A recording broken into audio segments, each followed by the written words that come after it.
O bore da I chi gyd, a chroeso cynnes I chi i'r Oedfa, croeso i'r bobl sydd wedi dymuno gyda ni ar Zoom, a chroeso arbennig wrth gwrs I Blodwen a theulu Iorwerth. I ni'n cofio amdano fe yn y gwasanaeth y bore yma. Mae'n wythnos weddi cymorth Cristnogol, wythnos weddi, beth yw e? Dros undeb Cristnogol, sori. Mae'n wythnos weddi dros undeb Cristnogol diwedd yr wythnos, a mae yna wasanaethau arbennig fe welwch chi yn yr coenonia y gwasanaethau hynny. Mae yna wasanaeth, myfyrdod, prynhawn, dydd Mawrth, am bore dydd Mawrth, am 10 y bore, a mae croeso, lawr yn y Tabernacl Pen-y-bont, croeso I chi ymuno fanna. Sul nesaf, Dylan sy'n fydd yn gwasanaethu yma yn y bore am 9:45 ac yna Morth Cawl am 9:15 wedi 11. Fe nawn i'r casgliad yn awr te.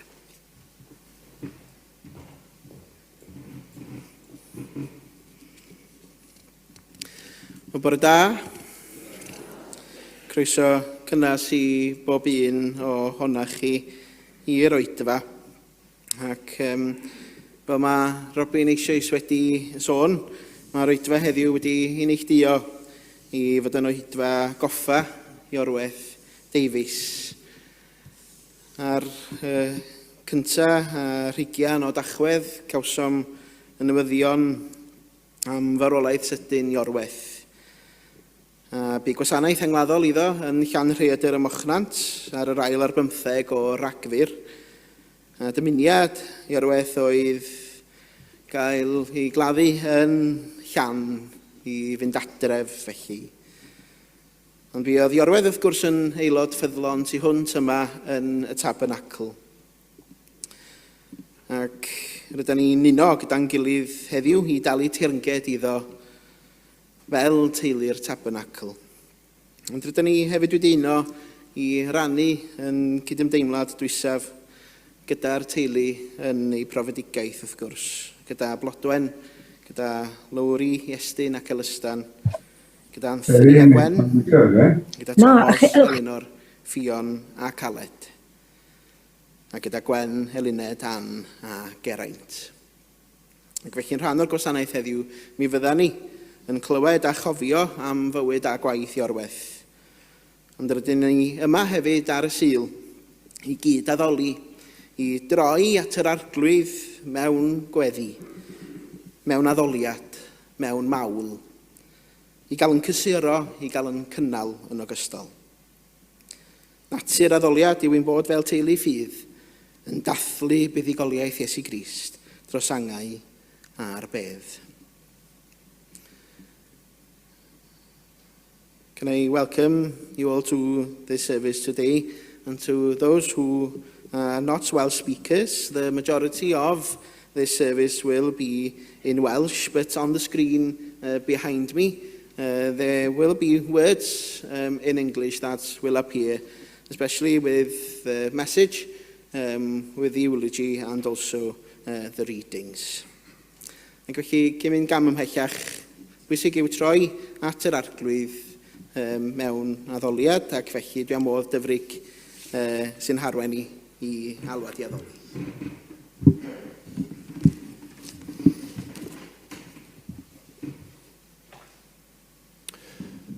Ymestyn dy gariad arglwydd hyd y nefoedd, a ffyddlondeb hyd y cymylau. Ymai dy gyfiawnder fel mynyddoedd uchel, a thfarnau fel y dyfnder mawr. Cedwi ddyn ac anifail o arglwydd. Mor werthfawr yw dy gariad o Dduw. Llochesa dynion dan gysgod a denydd. Fe digonir a llawnder dy di, a diodi hwy o afon dy gysuron. Oherwydd gyda si ymai ffynon bywyd, ac yn doleini di y gwelwn ni o leini. Gweddion. Wrth daddoli di heddi arglwydd, fe gofion nad oes terfyn ar dy gariad. Dy gariad at dy bobl, at eglwys at y fyd. Sonia'r salmydd am dy gariad o Dduw, yn ymestyn i'r nefoedd, ath gyfiawnder i ddyfnderau'r moroedd. Ac eto rwy ti o arglwydd yn ein bendithio yn unigolion a'r hoddion dy ysbryd, mwyn i ni fod yn oleuni i thogoniant, yma yn y lle hwn yn awr ac yn byw a'n bod. Dduw dad, down anhaber llymoliant a chydag ef wasanaeth ein bywydau drwy'r wythnos sydd yn dod. Boed i ni ymadel ar lle hwn yn gwybod i ni dy gyfarfod fi, a chael yn bendithio gan dy ysbryd i fyw a gweithio i thogoniant. Gewn ni weddio gweddi'r arglwydd dan gilydd. Ein tad, yr hwnnwyd yn y nefoedd, sang teiddier dy enw.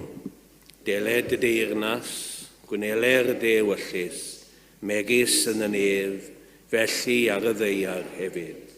Dero i ni heddiw ein bara beunyddiol, a madda i ni ein dyledion, fel y myddeiwn unna i'n dyledwyr, ac nac arwain ni i brofedigaeth, eithir gwared ni rhag drwg, canis eiddo ti o'r deyrnas, a'r nerth, a'r gogoniant, yn oes oesoedd.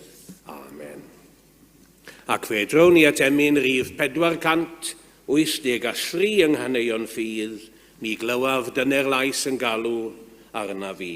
483.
Mae'n darlleniad ni'n dod o lythyr cyntaf Paul at yr eglwys yng Nghorinth, a dwi'n darllen y 10 bennod ar 10, pennod cariad. Ac yr wyf am ddangos i chwi ffordd ragorach fyth. Os llefara fa thyfodau mei drolion ac angylion, a heb fod gennyf gariad, efydd swnllid ydwyf, neu symbol a flafar. Ac os oes gennyf ddawn proffwydo, ac os oedd yn gwybod y dirgelion i gyd, a phob gwybodaeth, ac os oes gennyf gymaint o ffydd nes gallu symud mynyddoedd, a heb fod gennyf gariad, nid wyf ddim. Ac os rof y holl feddiannau i borthi eraill, ac os rof yng nghorff yn aberth, a hynny mwyn ymffrostio, a heb fod gennyf gariad, ni wna hyn ddim lles i mi.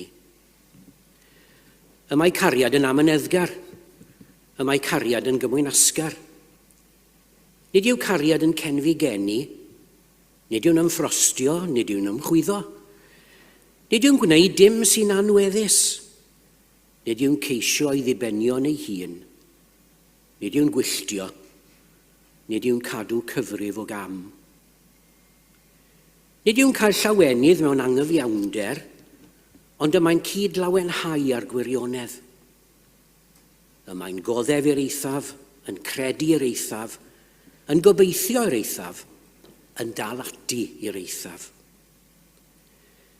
Nid yw cariad yn darfod byth, ond proffwydoliaethau fe diddymir hwy, a thafodau bydd taw arnynt hwy, a gwybodaeth fe diddymir hithau.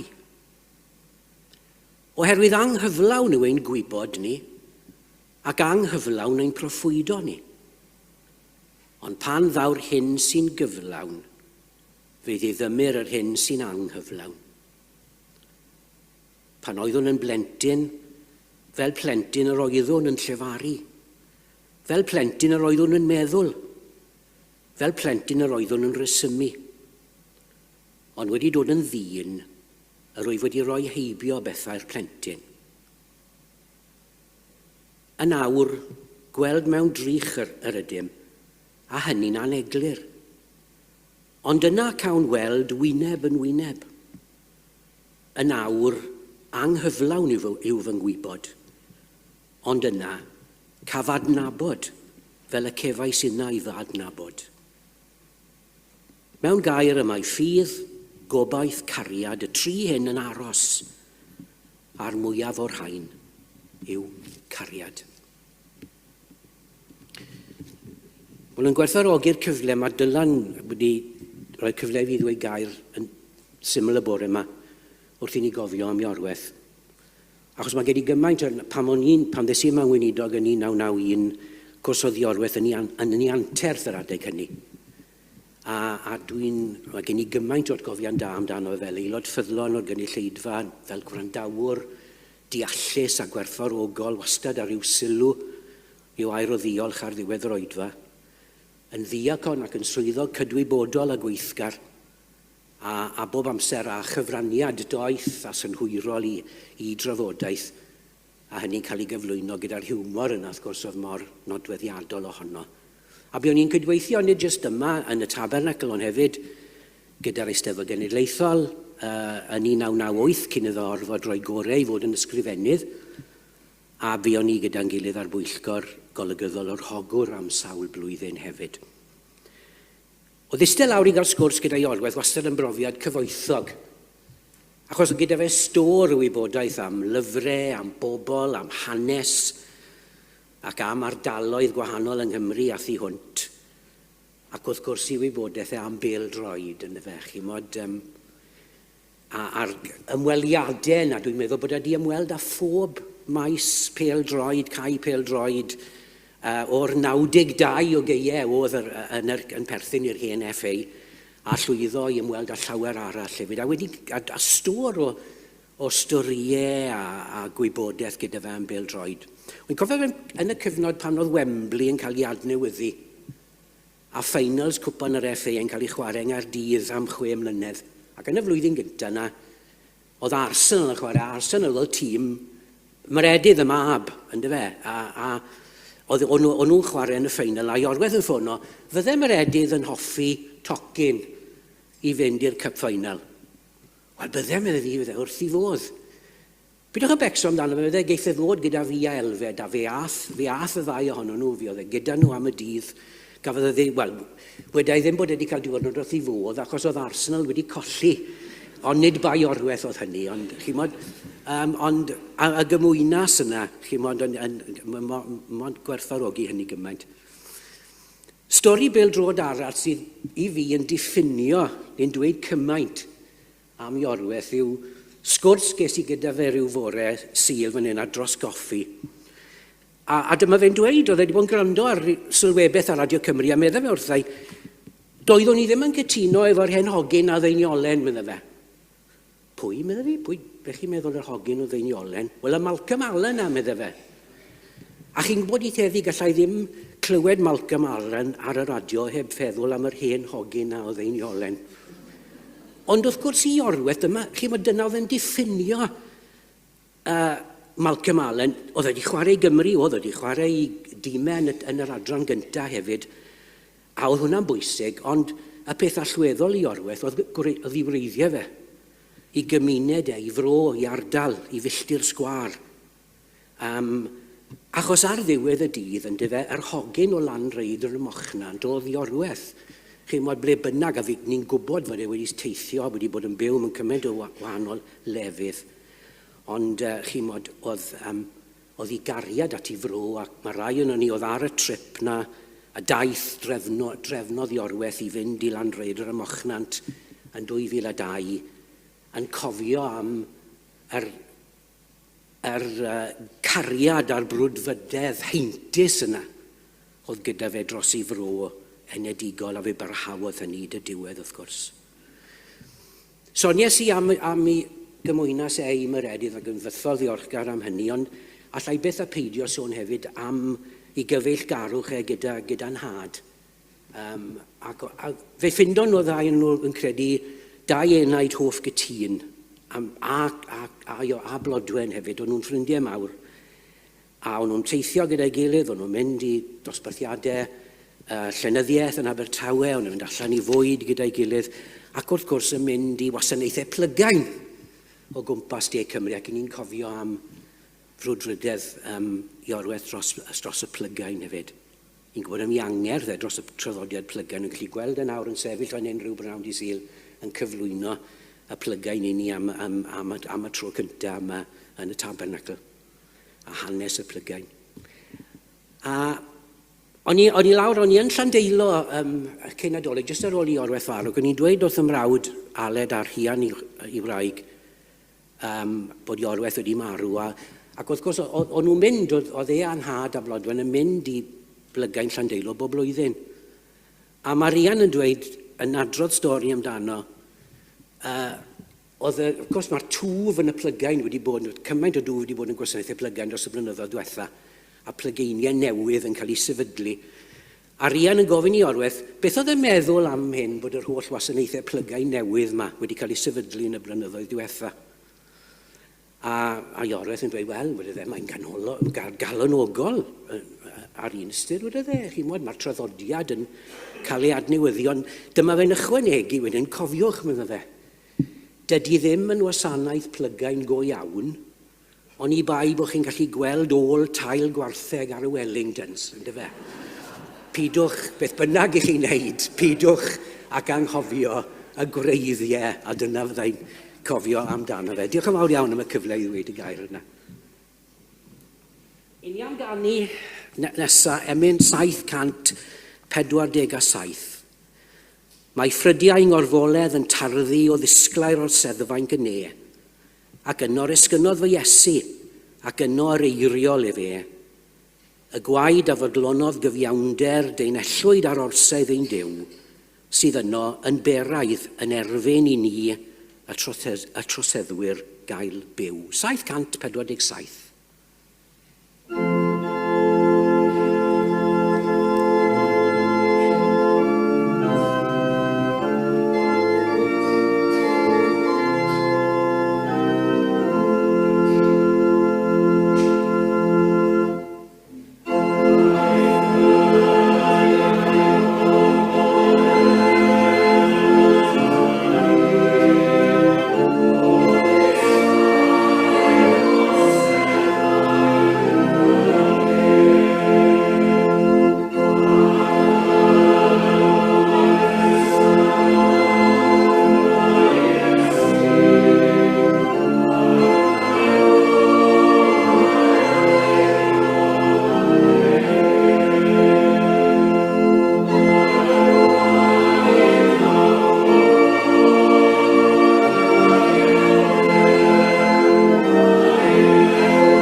Ond mi roedd y darlleniad heddiw yn un gafodd ei ddarllen yn yr angladd yn Llanrhaeadr y Mochnant, y benod fawr yna am gariad ynde.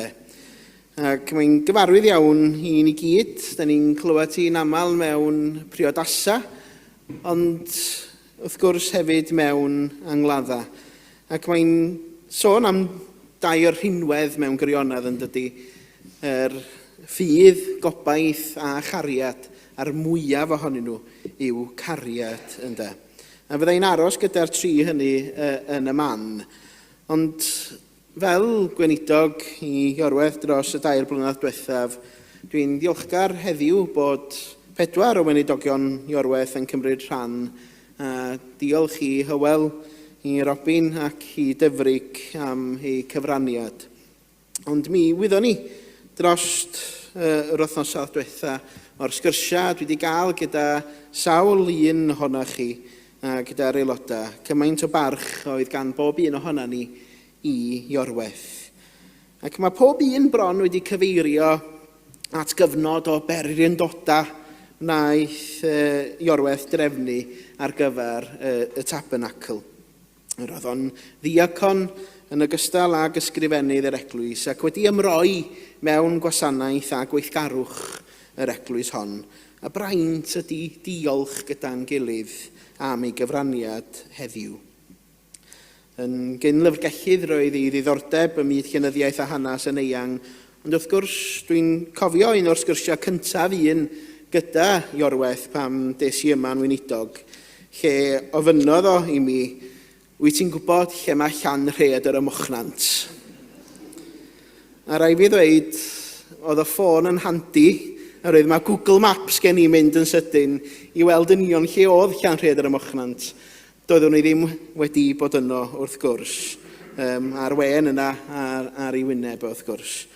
Ond ia, mi roedd Llan ac mae Llan wedi chwarae rôl bwysig mywyd Iorwerth. Ac mi fydden ni'n clywed mwy am hynny nes ymlaen wrth i Iestyn roi teyrnged i Iorwerth. Ond wrth ddod yn ôl at y darlleniad, y 3 gair hynny hoffwn ni ganolbwyntio arno fo. Myfyrio ar eiriau yr apostol Paul ydyn ni fan hyn, a mae yn hatgoffa ni o 2 rhinwedd barhaol, sef ffydd, gobaith a chariad.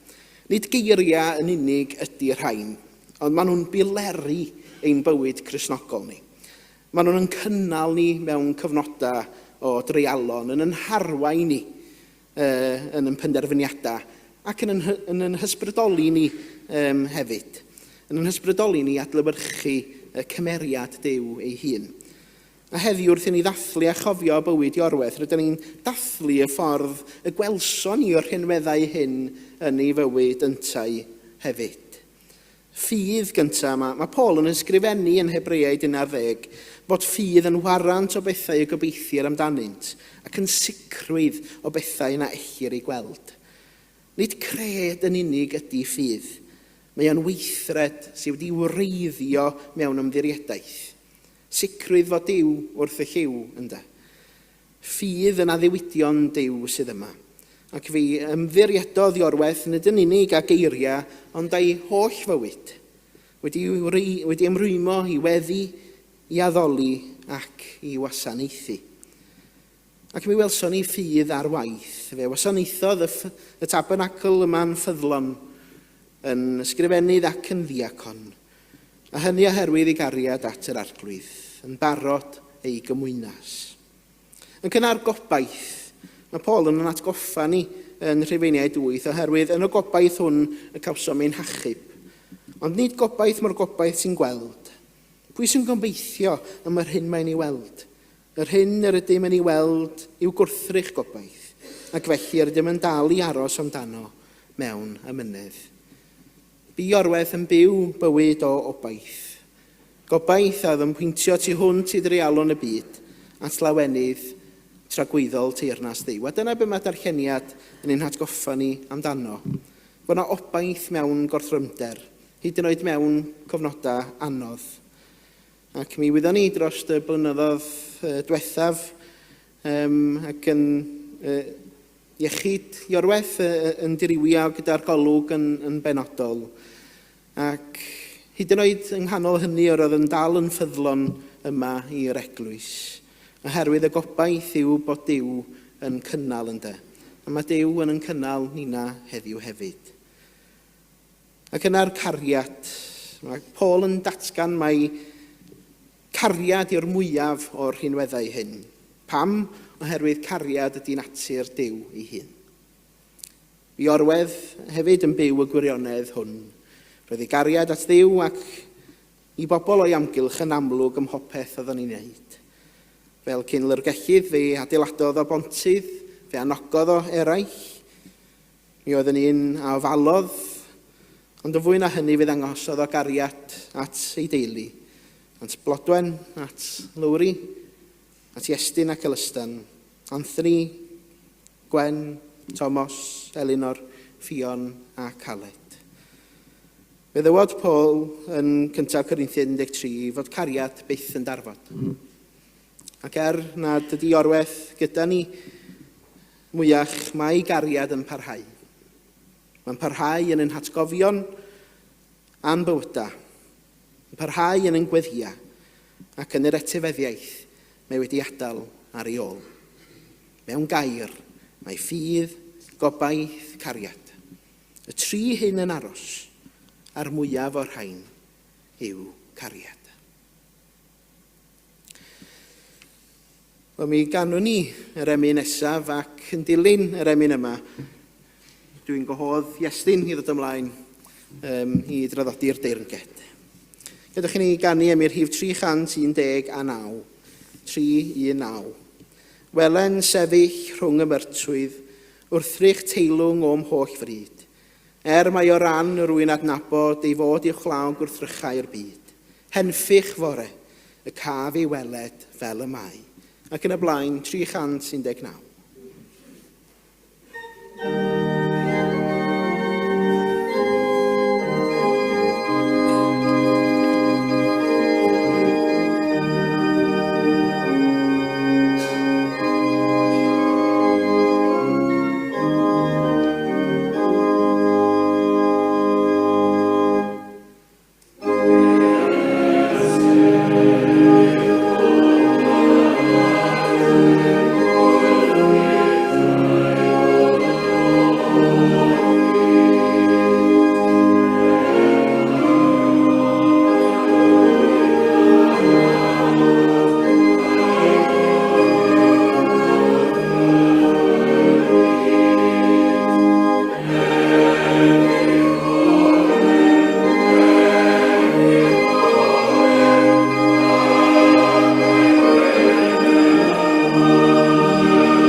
Cafodd dad ei eni ar y 9 o Fawrth 1935 ym Mhentref Cloceinog ar gyrion Rhuthun, ac roedd yn ail blentyn i Edward Thomas Davies ac Elizabeth Davies.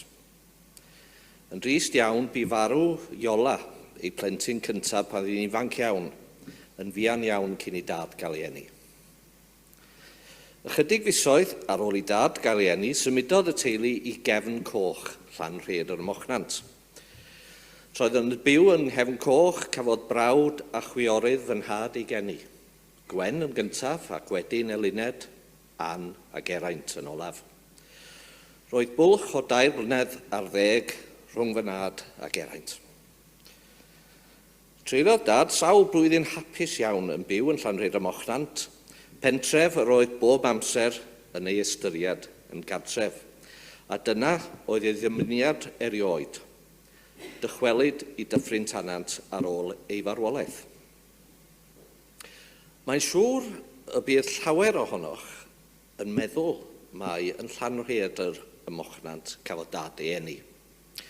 Roedd yn hoff eithriadol o'r ardal hon, ei harddwch, ei phobl a'i hanes. Roedd gan dad rhyw ddawn arbennig o allu dweud os oedd gan rhywun o unrhyw ran o'r byd rhyw gysylltiad â Llan. Boed hynny'n gysylltiad teuluol neu'n gysylltiad gwaith. Byddai'n dweud yn aml, mae tad yng nghyfraith honna o'r Llan sdi. Ac yn i'n gofyn iddo fo, be o Llan ei hun? A so'n ateb, wel, Llan Silin o'n digon agos. Doedd y teulu ddim yn gefnog, ond roedd bwyd ar y bwrdd bob amser a llanllwyd o dan ar yr eilwyd. Datblygodd diddordeb dawd mewn llyfrau a darllen yn gynnar iawn. Byddai'n darllen un llyfr ar ôl y llall ac yn defnyddio hynny'n aml fel esgus i osgoi gwneud gwaith tŷ. Bydda fe fa'i ffrind Tegid Brynderyn yn treulio oriau lawer yn crwydio cefn gwlad, byddent yn mynd yn aml i weld y pistill ac yn chwarae pêl-droed gyda ffrindiau yn y pentref.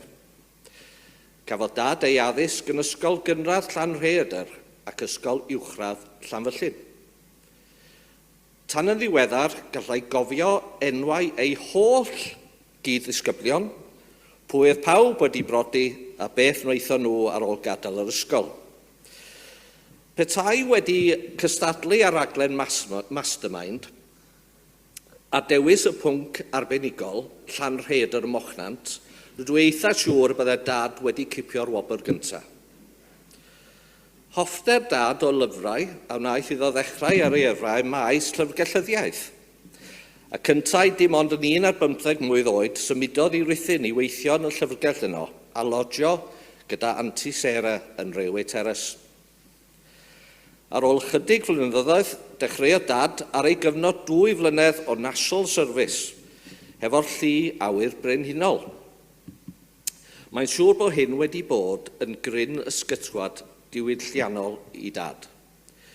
Cafodd ei anfon i wersyll y fforddi yn Salcombe, Nyfnaint, lle roedd llanciau ifanc yn cael ei anfon o bob rhan o Brydain. Ac unwaith eto roedd yn cofio enwau'r bechgyn y bu'n gwasanaethu gyda nhw. Hefyd, yn ystod y cyfnod hwn, datblygod ei ddiddordeb mawr mewn gwylio pêl-droed. Yr adeg honno gallai milwyr ddeithio yn rhad ac am ddim ar y tren, a chan fod dad fel arfer yn rhydd ar y penwythnos, byddai'n treulio i ddyddiau Sadwrn yn teithio i lefydd fel Plymouth, Torquay, Exeter, Aberystwyth a gweithio ymhellach fyth i wylio gêm. Byddai wrthi fodd yn cael swper o fish and chips ar ei ffordd yn ôl i'r barracks a gallu gwneud hynny am nesaf peth i ddim. Ar ôl gorffen ei National Service, aeth yn ôl i Rhuthun ac yn y fan honno, pan oedd allan rhyw noson, cyfarfu â mam. Dechreuodd y ddau ganlyn ei gilydd ac yn fuan iawn syrthio mewn cariad. Priododd y ddau yn 1959, ond cyn hynny roedd yn nhad wedi cael swydd yn y llyfrgell gyfeirio yng Nghaerdydd. Ar ôl prodi, symudodd mam yno a threulwyd nifer o flynyddoedd hapus iawn yn ei ddinas. Roedd Caerdydd yn ddinas diwydiannol, fywiog, ac roedd yna ddigon o bethau i'w gwneud, ac wrth gwrs, roedd yna dîm pêl-droed, hynod o lwyddiannus ar y pryd, a byddai dad yn mynd i watsio'r Bluebirds yn chwarae, a weithiau mynd â mam hefo fo. Mwyn gwella ei ragolygon gyrfaol, aeth dad i Loughborough i astudio ar gyfer cymhwyster mewn llyfrgelldyddiaeth. Wel, roedd yn ei elfen yn Loughborough am fod amrywiaeth o glybiau pêl-droed yn yr ardaloedd cyfagos ac roedd nhw o fewn cyrraedd hwylus ar y bws neu'r tren. Dychwelodd i Gaerdydd gyda'i gymwysterau newydd a fyddai'n caniatáu iddo wneud cais am swyddi mwy addawol ym maes llyfrgelldyddiaeth. Roedd yn barod i symud i unrhyw le i wella ei yrfa, ac yn fuan iawn symudodd ef a mam i swydd Buckingham. Roedden nhw'n byw yn Newport Pagnell, cartref y ceir Austin Martin, ac yma y cafodd Lowry ei plentyn cyntaf ei geni. Roedden nhw'n byw mewn fflat ar rent, ac bod arian yn bryn, llwyddodd y ddau i gynulo digon i allu prynu ei car cyntaf. Yn anffodus ddim Aston Martin, ond Austin Mini. Tra oedden nhw'n byw yno, gwelodd dad hysbyseb am swydd llyfrgellydd Sir Dyfaldwyn. Ymgeisiodd am y swydd a'i chael. Symudodd dad, mam a Lowry i Llwyn yn Rhegynon, ac roedd dad yn gweithio yn y Dre Newydd. Yn fuan wedyn cefais unai fy ngeni, ac mae gen i frith gof o fyw yn Rhegynon a hymbygio Lowry fy chwaer. Prynodd dad lawer o'n rhegion i mi dros y blynyddoedd, ond yr un mwyaf cofiadwy, a'r un roeddwn i'n ei drysori fwyaf, oedd tractor tegan coch a brynodd i mi o siop Price Jones yn y Dre Newydd. Treiliais oriau yn gyrru'r tractor yma ac yn taro yn hollol fwriadol yn erbyn Lowry pan oedd hithau ar gefn ei beic. Roedd dad ar gyflog fymryn gwell erbyn hynny, ac roedd ef a mam wedi casglu digon o arian i brynu ei cartref cyntaf, tŷ gyda thair ystafell wely yn y Dre Newydd. Yma cafodd y lystan ei eni, ac wedyn roedd y teulu bach yn gyfan. Byddai dad bob amser yn darllen cylchgronau llyfrgelldyddiaeth ac yn chwilio am swyddi addawol. Unwaith roedd yn ystyried ymgeisio am swydd ym Malawi, Affrica. Rhywle oedd yn llawn o nadroedd a phryfed cop gwenwynig yn fy meddwl i, ac yna swydd yn Papua New Guinea lle roeddwn i'n siŵr y byddai cannibaliaid yn fy mwyta. Roedd hi'n rhyddhad mawr felly, ac eto doeddwn i ddim yn rhy hoff o'r syniad pan gafodd dad swydd fel llyfrgellydd sir yn South Humberside, a bu rhaid i'r teulu symud i Scunthop o bob man.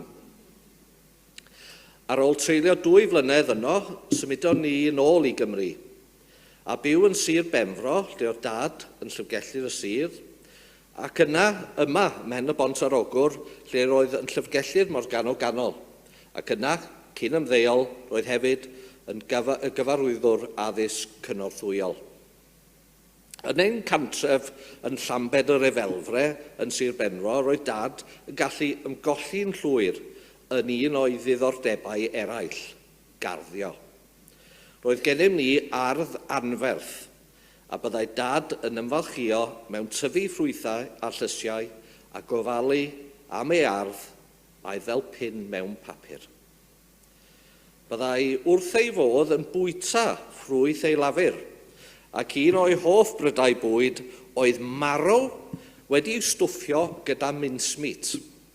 Rwy'n cofio'n iawn fod yn gas gen i'r marw, ond roedd y mincemeat ei hun, y tu fewn, wedi'i goginio gan mam wastad yn ardderchog.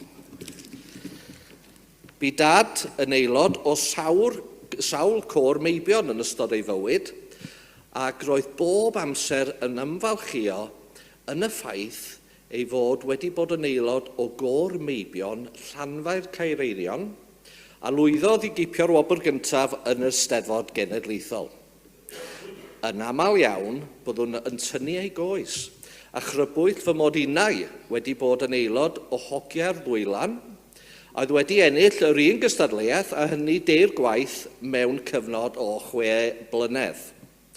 Ond mae'n ymddangos bod y safon yn ei gyfnod o yn llawer uwch. Drwy gydol ei fywyd bu dad yn aelod o sawl pwyllgor lleol a chenedlaethol, rhai ohonynt yn gysylltiedig â'i swydd fel llyfrgellydd a rhai'n gysylltiedig â gweithgareddau cymunedol a diwylliannol. Cafodd ei urddo ar wisg wen gan yr orsedd fel cydnabyddiaeth o'i gyfraniad i fentrau a gweithgareddau Cymraeg. Roedd yn ymfalchio yn ei Gymreigdodd a llwyddodd i wneud pethau mawr. Yn anffodus, cafodd yn nhad lawer o broblemau iechyd yn ystod ei fywyd ac ychydig iawn cyn ymddeol cafodd diagnosis o diabetes. Yn ffodus iawn, wnaeth y problemau iechyd hyn ddim rhwystro mam a dad rhag mwynhau 30 mlynedd o ymddeoliad hapus gyda'i gilydd a chawsad nifer o wyliau ardderchog a chofiadwy gyda ffrindiau a'r teulu. Roedd dad yn meddwl y byd o gymdeithas y capel. Bu'n gymarth enfawr iddo dros y blynyddoedd a byddai'n cael pleser mawr yn trefnu'r pererindodau blynyddol i'w gyd aelodau yng nghapel y Tabernacl yma i wahanol rannau o Gymru. Yn ddiweddar, mae Wrecsam, hoff glwb pêl-droed dad, wedi cael adfywiad enfawr ac wedi cael 2 ddyrchafiad cyflym i adran un. Gan fod gen i docyn tymor byddwn yn ffonio dad ar ôl bob gêm ac yn rhoi adroddiad llawn iddo. Fel arfer, mae Wrecsam yn ennill gartref y dyddiau yma, felly roedd yr adroddiadau fyddwn yn rhoi i dad bob amser yn rhai positif ac yn cael derbyniad gresog. A mi fyddaf yn colli'r galwadau ffôn yna yn fawr iawn. Roedd dad yn falch iawn o fod yn Gymro, ac roedd hefyd wedi teithio'n helaeth ar ôl ymddeol gan fynd i wylio tîm pêl-droed Cymru gyda'i ffrind gorau Elfed. Roedd yn un o'r cannoedd lawer o gefnogwyr Cymru a deithiodd i Azerbaijan yn 2002. Yn ystod y daith rhwng Istanbul a Baku, bu dad yn siarad gyda chriw o gefnogwyr Cymru o'r Bala. Cawsant ei diddori'n fawr gan ei straeon, a blynyddoedd lawer yn ddiweddarach, dywedodd gŵr o'r parc ger y Bala wrthyf ei fod yn credu mae fy nhad oedd y dyn mwyaf diwylliedig yr oedd erioed wedi ei gyfarfod. Roedd golwg dad wedi bod yn dirywio ers tro, ond yn ddiweddar gweithygwyd ei gyflwyr gan ddirywiad maculaidd, macular degeneration. Roedd yn cael trafferth mawr i ddarllen ac roedd hynny'n rhwystredig tu hwnt iddo. Rydw i'n siŵr mae ei hoffter o ddarllen oedd yn gyfrifol am gadw ei feddwl mor siarp a hynny tan y diwedd. Bu'r Macular Society'n gymorth mawr i dad yn ddiweddar ac mwyn danos ein gwerthfawrogiad o'r gwaith gwych mae'r gymdeithas yn ei wneud, rydym yn awyddus unrhyw gyfraniadau cof amdano cael ei gwneud i'r gymdeithas hon. Nid yn unig oedd dad yn gefnogol iawn i lawri Elystan a minnau, ond roedd yn falch tu hwnt o'i 4 o'i wirion, Ffion, Aled, Thomas ac Elinor.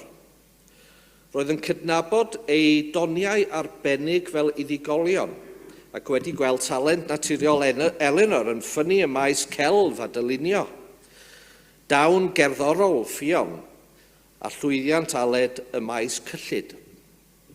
Yn ddiweddar cafodd dad y fraint Tywel Thomas yn chwarae i dîm rygbi'r gweilch ac roedd yn gobeithio byddai un diwrnod yn chwarae dros Gymru. Rwy'n unau'n gobeithio hefyd oherwydd fel dad mi fyddwn ni wedyn yn gallu dweud wrth bobl gyda balchder mi oedd ei dad o'r Llansti. Ar yr 11 ar 15 o mis Rhagfyr, mi fu dad ddychwelyd yn ôl i'r Llan am y tro olaf, a'r haul yn tywynu ar fynwent y pentre ar ddiwrnod oer oiaf. Heddiw, da ni yma i gofio a diolch i dad, gŵr ffyddlon, brawd, tad yng nghyfreth, a thaid ardderchog a chefnogol, ac un a fi'n ysbrydoliaeth ac yn ffrind i gymaint o bobl. Dwi wedi bod mor falch o gael y cyfle i ddweud gair yma heddiw. Roedd gan dad feddwl mawr o'r capel yma a'r gymdeithas. Dwi'n sicr mai hwn ydy'r capel oedd dad mwyaf cartrefol ynddi erioed. Ac ar rhan y teulu hoffwn o waelod calon ddigon i chi gyd, diolch i chi gyd, am y cefnogaeth a'r caredigrwydd ydych chi wedi danos i ni fel teulu ac yn enwedig i mam ers i ni golli dad. Diolch mawr iawn i Dylan, y Gweinidog, am bopeth, am gynnal y gwasanaeth yma heddiw ac hefyd yn Llanrhaeadr y Mochnant mis dwytha. Da ni ddiolchgar iawn i ti, Dylan. Diolch hefyd i Dyfrig Rhys, Robin Samuel a Hywel Wyn Richards am eu cyfraniadau i'r gwasanaeth yma bore yma. Yn y man, mi fydd cyfle i chi gyd weld rhai o hoff lyniau ni o dad dros y blynyddoedd, ac yn y cefndir mi fydd llais arbennig y ferch Fion yn canu adre gan Caryl. Cyfle i ni gyd fyfyrio a cofio dyn go special i ni gyd. Diolch.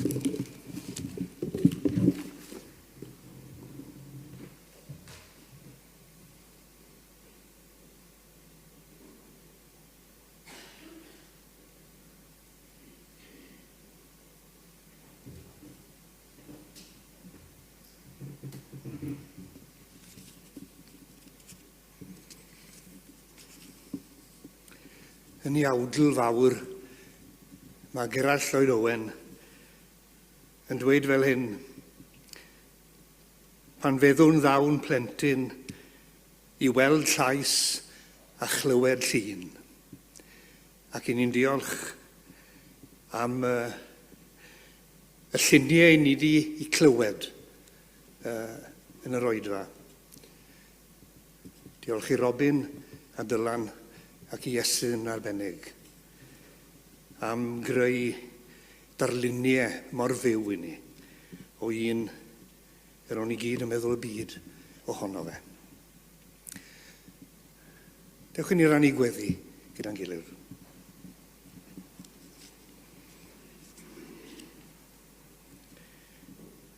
Arglwydd ein Duw, i ni'n ymdawelu nawr wrth ddiolch a pharhau fwynhau y darluniau am ar geiriau ni wedi gwrando arnyn nhw wedi llunio'n yn meddyliau ac wedi esgor a rhai personol wrth i ni gofio Iorwerth. A gwerthfawrogi fod y drefn yr wyt ti wedi rhoi i'n bywyd o berthyn i'n gilydd o fewn cylch teulu, tylwyth, cymuned ac eglwys yn dod â gymaint o fwynhad a bendith yn sgil y perthyn yna gyda ambell ened dethol.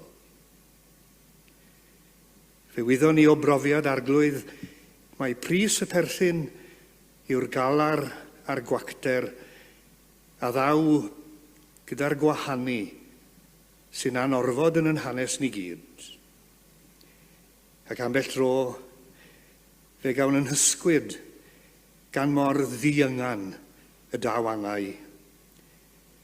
A ni'n cael atgoffa'n ysgytwol o freider bywyd. Ond gyda'n ffydd yn Iesu yr atgyfodiad ar bywyd, fe gredwn mai dros dro y mae hynny. Ac felly yn yr Oedfa yma i gofio am a thalu gwrogaeth i Iorwerth, fe ddown ninne yn gweddiau ac air o ddiolch i ti amdano, ac am ei gyfraniad heleth i gylchodd gwahanol yn bywydau. Fe ddiolchwn yn bennaf am bopeth mae Iorwerth wedi olygu i'w deulu a'i dylwyth.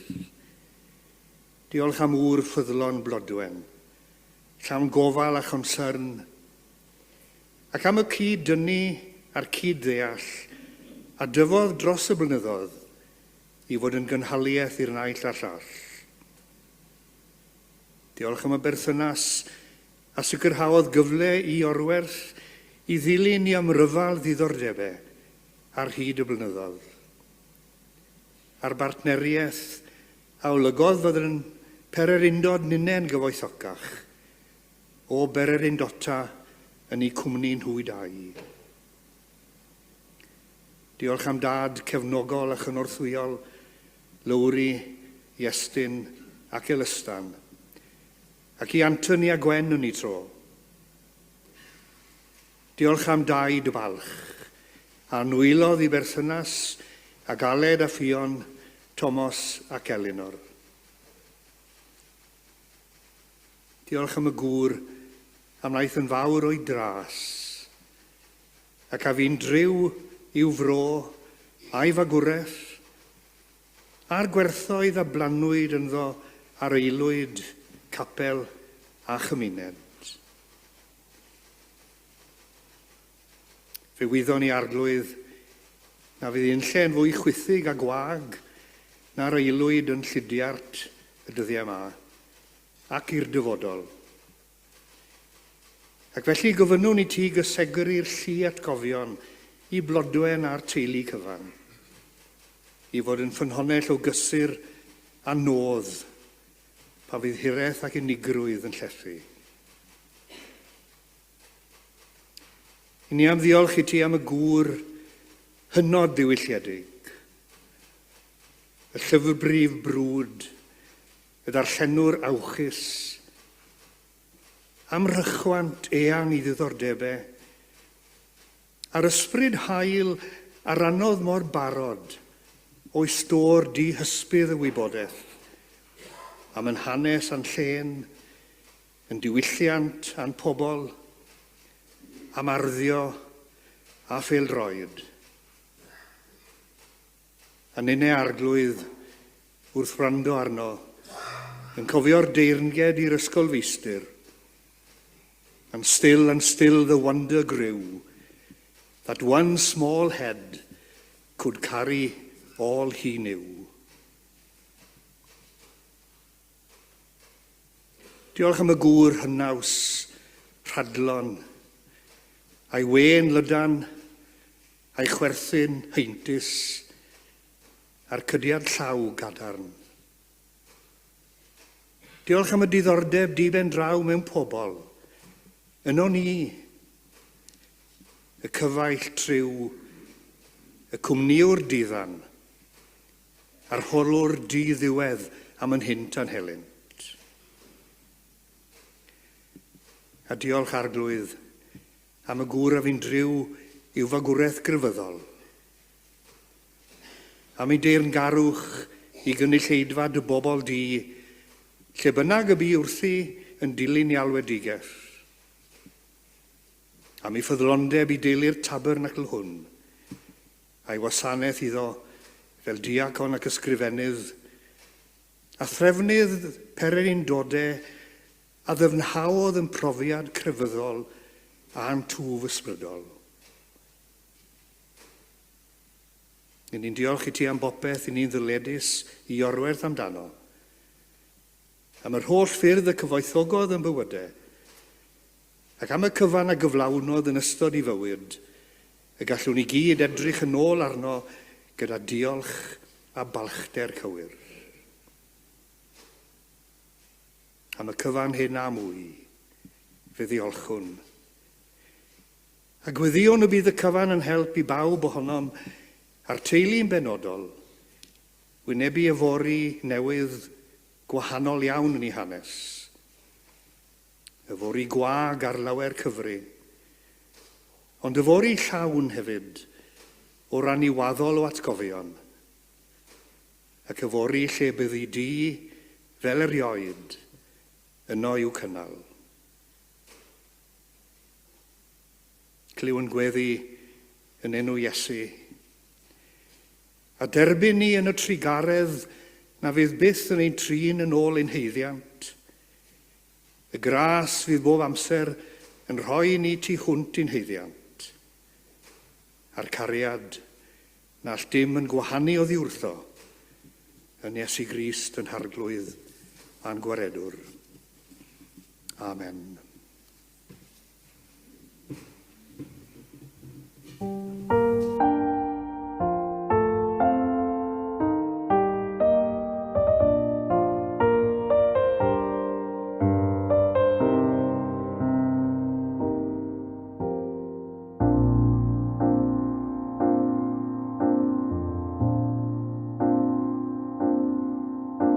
Os yw serendi ar gollar noson ddi, tir dadren nôl ata i. Os yw'r storm yn codi dros erwair lli, tir dadren nôl ata i. Ac os nad yw'r wawr yn dwy'n golein i'r dydd, tir dadren nôl ata i. A heddiw byth am dadail di yn rhydd, tir dadren nôl ata i. Gad i'r dagrefi'n dylethu di, ddweud ffarwel wrth yr ofnau i gyd. Gad i sgalon gyros a dail nawr yn rhydd drachem i redeg nôl. Wrth i'r poen a'i gilio a throi nerth i ti, tir dadren nôl ata i. Pan ddangos i'r byd pwy fyddi di o hyd, tir dadren nôl ata i. Gad i bob un golau weli di, dy arwain nôl ata i.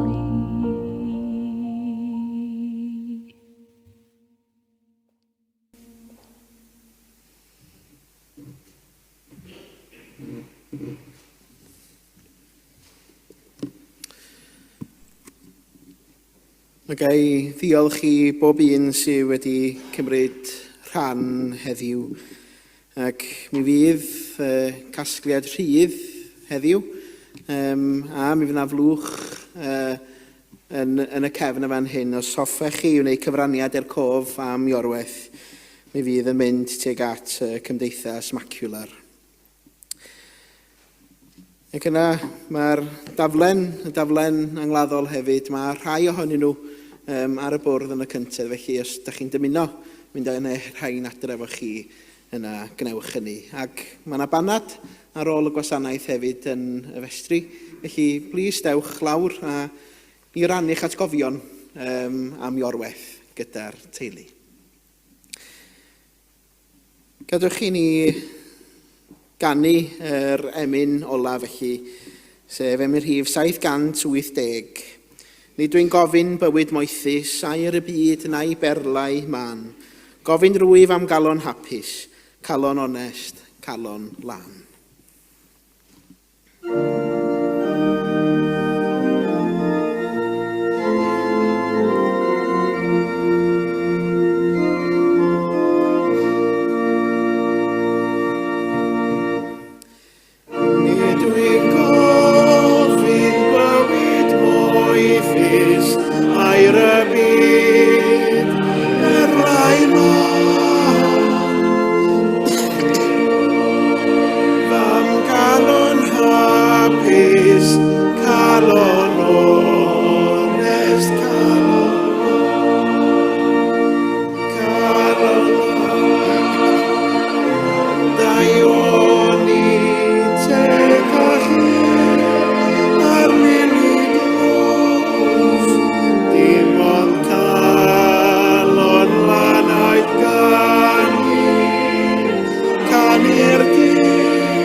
Near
A gras yn harglwydd Iesu Grist a chariad Duw, a chymdeithas yr Ysbryd Glân, a fyddo gyda chwi o'i. Amen.